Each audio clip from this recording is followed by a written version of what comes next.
Assalamualaikum warahmatullahi wabarakatuh.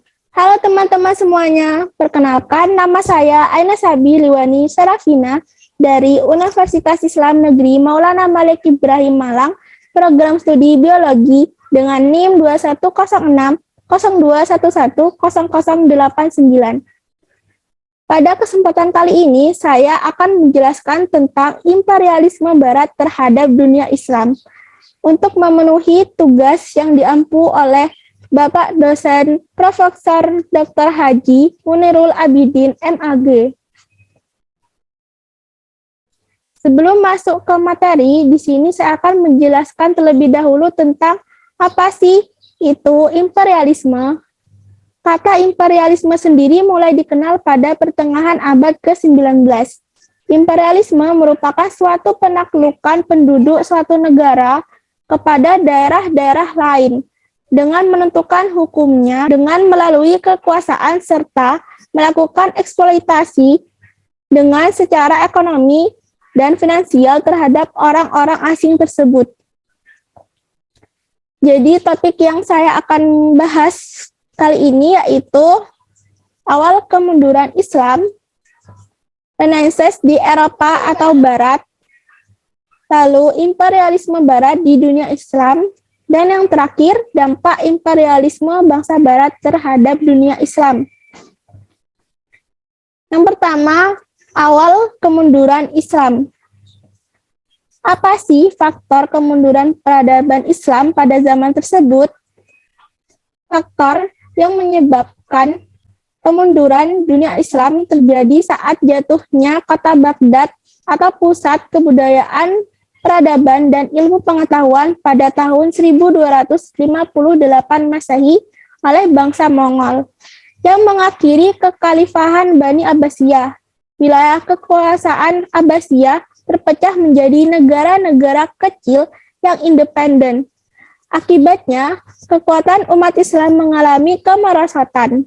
Setelah runtuhnya Bani Abbasiyah, wilayah Islam terbagi menjadi 3 kerajaan Islam pada tahun 1700 sampai 1800 Masehi, yaitu yang pertama, Kerajaan Turki Utsmani. Adapun faktor yang menyebabkan kerajaan tersebut mengalami kemunduran, yaitu heterogenitas penduduk, wilayah kekuasaan yang sangat luas, kelemahan para penguasa, budaya pungli, serta terjadinya stagnasi dalam lapangan ilmu dan teknologi.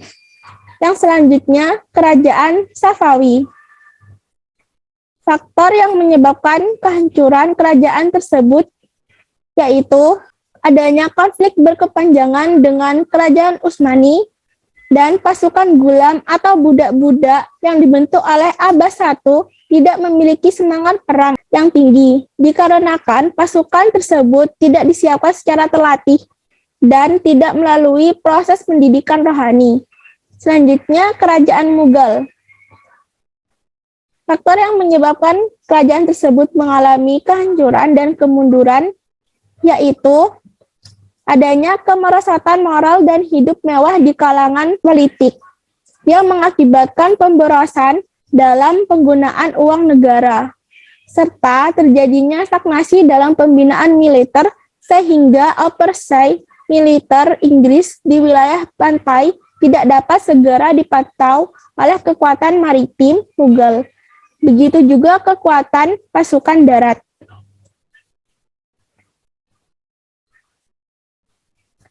Padahal dulunya Islam merupakan suatu agama yang membawa khazanah ilmu pengetahuan yang sangat luas, sehingga kerajaan Utsmani pernah mengalami masa kejayaan yang sangat ditakuti oleh bangsa-bangsa Eropa. Tetapi saat ketiga kerajaan besar Islam sedang mengalami kemunduran di abad ke-18 Masehi, Eropa Barat mengalami kemajuan yang sangat pesat. Pada abad itu juga, Kerajaan Safawi hancur, lalu Kerajaan Mughal hancur pada awal paruh kedua abad ke-19 Masehi di tangan Inggris, lalu mengambil alih kekuasaan di anak benua India.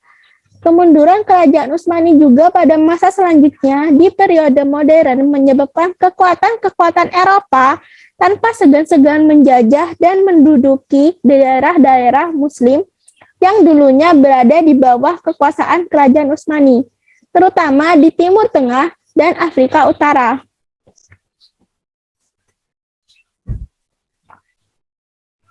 Adapun faktor kemunduran peradaban Islam. Yang pertama, faktor eksternal, faktor yang berasal dari luar. Adanya serangan dari bangsa Mongol telah menghancurkan beberapa negara Islam. Lalu terjadinya perang salib dan terjadinya bencana alam serta berjangkitnya wabah penyakit sehingga menyebabkan perekonomian tidak stabil. Yang kedua, faktor internal, faktor yang berasal dari dalam. Membudayanya pola hidup mewah dan berfoya-foya di kalangan penguasa. Adanya perpecahan dan tidak adanya kesatuan politik, serta rasa puas diri dan kemujudan berpikir. Poin yang kedua yaitu Renaissance di Eropa atau Barat. Nah, ketika Islam mengalami kemunduran, Eropa mengalami kemajuan. Kemajuan Eropa ini banyak bersumber dari khazanah ilmu pengetahuan dan metode berpikir Islam yang rasional. Ada Al-Khawarizmi, penemu nol dalam matematika. Lalu ada Imam Al-Ghazali, seorang filsuf, dan ada Ibnu Sina, yaitu bapak kedokteran dengan buah pemikirannya menjadikan landasan bangsa-bangsa Eropa dan ilmu kedokteran di dunia pada saat ini.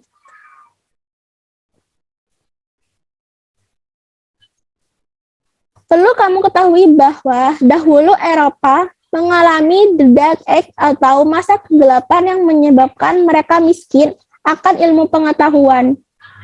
Lalu Islam datang yang menyebabkan masyarakat Eropa belajar dengan Islam hingga pada akhirnya mereka pulang ke negeri masing-masing untuk mendirikan universitas dan mengajarkan apa yang telah mereka dapat dari Islam kepada negaranya. Ini adalah gambar perang salib dan Spanyol Islam.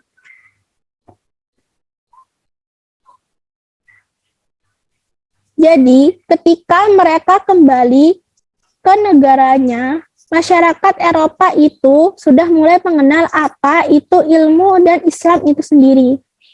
Nah, abad yang paling penting bagi Eropa yaitu pada abad ke-16 dan 17 Masehi.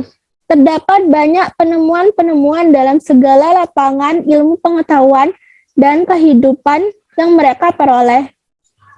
Mereka melakukan penjelajahan samudra. Lalu, Christopher Columbus menemukan benua Amerika pada tahun 1492 Masehi dan Vasco da Gama menemukan jalan ke timur melalui Tanjung Harapan pada tahun 1498 Masehi. Kemudian, ketika Christopher Columbus dan Vasco da Gama menemukan benua Amerika dan Kepulauan Hindia, mereka jadi mengetahui kalau di sini itu banyak rempah-rempah. Di sini itu banyak kekayaan alam yang bisa dijadikan komunitas untuk memperkaya negara mereka. Eropa kemudian menjadi maju dalam perkembangan dunia dan tidak bergantung pada jalur lama yang dikuasai umat Islam. Perekonomian Eropa semakin maju karena daerah-daerah baru terbuka untuk mereka. Lalu yang selanjutnya yaitu imperialisme Barat terhadap dunia Islam. Imperialisme dunia Barat terhadap dunia Islam di anak benua India dan Asia Tenggara. India ketika berada pada masa kerajaan Mughal merupakan negeri yang kaya akan hasil pertanian. Sedangkan Asia merupakan negeri yang kaya akan rempah-rempahnya dan membuat Eropa tertarik untuk berdagang ke sana. Lalu mulai menggali komunitas-komunitas dan sumber daya alam yang melimpah di sana. Kemudian, mereka memanfaatkannya untuk perekonomian mereka. Oleh karena itu, pintu gerbang ke India, yaitu Mesir, harus berada di bawah kekuasaannya. Mesir dapat ditaklukkan Perancis pada tahun 1987 Masehi. Alasan lain Perancis menaklukkan Mesir adalah untuk memasarkan hasil-hasil industri. Mesir, di samping mudah dicapai dari Perancis, juga dapat menjadi sentral aktivitas untuk mendistribusikan barang-barang ke Turki dan Syria.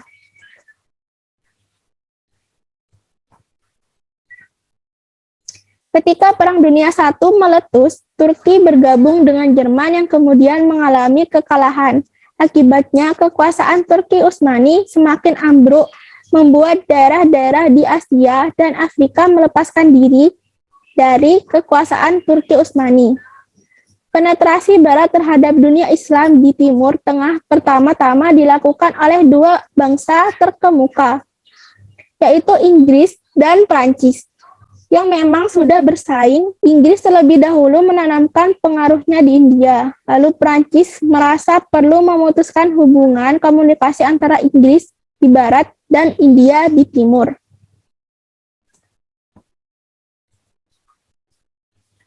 Persaingan antara Inggris dan Prancis di Timur Tengah memang sudah lama dan terus berlangsung. Persaingan ini terlihat dari penaklukan wilayah Islam di Timur Tengah dan Afrika, yaitu pada tahun 1820 Masehi, Oman dan Qatar dari Inggris. Lalu pada tahun 1830 sampai 1857 Masehi, Aljazair oleh Perancis, dan seterusnya. Sedangkan negeri-negeri Muslim yang jatuh ke tangan Rusia, yaitu pada tahun 1834 sampai 1859 Masehi, Kaukasus oleh Rusia. Lalu pada tahun 1853 sampai 1865 Masehi, Koakan dan jatuhnya Tashkent oleh Rusia, dan seterusnya.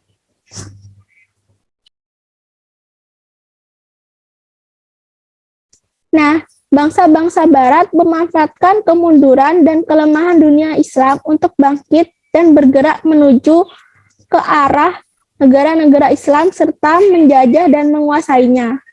Motivasi mereka datang ke negara-negara Islam adalah motivasi ekonomi, politik, dan agama yang bersemboyan God, glory, and the gospel, yaitu God adalah semangat untuk mencari keuntungan besar atau emas.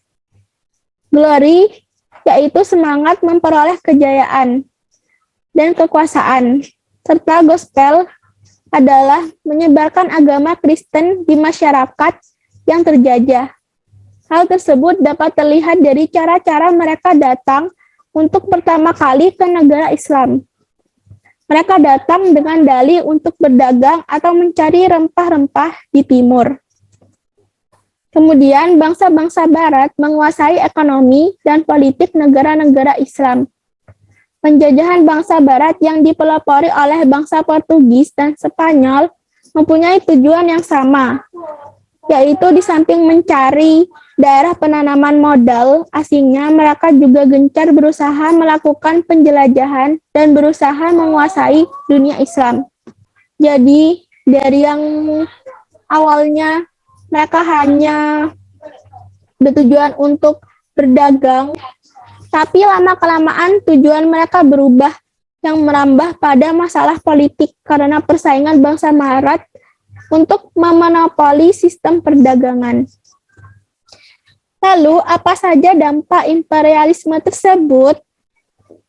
Dampak ekonomi, adanya sistem kapitalisme ini akan menimbulkan eksploitasi sumber daya alam dan sumber daya manusia secara besar-besaran. Lalu, kemiskinan akan terus bertambah dan kesengsaraan umat Islam akan makin parah dengan berkembangnya sistem kapitalisme. Di bidang politik, penjajahan itu menyebabkan kehancuran politik bangsa yang dijajahnya. Politik kapitalisme membuat bangsa yang dijajah mempunyai watak ingin mengeruk keuntungan tanpa menghiraukan penderitaan orang lain. Rakyat kecil jadi tertindas. Selanjutnya, di bidang budaya, belajar jauh dari agama. Mereka dijauhkan dari agama. Lalu di Indonesia adanya PKI atas pengaruh paham komunisme. Lalu, budaya yang disebarkan penjajah dapat merusak agama yang dimiliki. Bangsa yang dijajahnya seperti minum arak, berjudi, pergaulan bebas, dan budaya negatif lainnya yang disebarkan. Selanjutnya, di bidang sosial pendidikan, kaum agamis tidak diperbolehkan berpolitik. Penjajah khawatir jika ada orang-orang Islam menggerakkan organisasi untuk kemajuan umatnya. Rakyat kecil tidak diberi kesempatan untuk bersekolah. Yang boleh sekolah hanya anak-anak pejabat saja. Nah, sekian presentasi saya kali ini. Saya harap apa yang saya sampaikan dapat teman-teman pahami dengan baik. Saya juga mengucapkan terima kasih kepada teman-teman yang telah menyimak dan mendengarkan video saya. Apabila teman-teman mempunyai pertanyaan, teman-teman bisa menuliskan pertanyaan kalian di kolom komentar. Baik, sekian yang bisa saya presentasikan. Kurang lebihnya saya mohon maaf. Terima kasih. Wassalamualaikum warahmatullahi wabarakatuh. Al-Quran dan hadis merupakan sumber hukum Islam. Dengan mengikuti Al-Quran dan hadis sebagai sumber hukum, maka peradaban umat Islam dapat berkembang. Al-Quran juga menjelaskan kisah-kisah dan umat Islam terdahulu untuk diambil iktibar atau penjelasannya, sehingga peradaban umat Islam dapat berkembang seperti sekarang.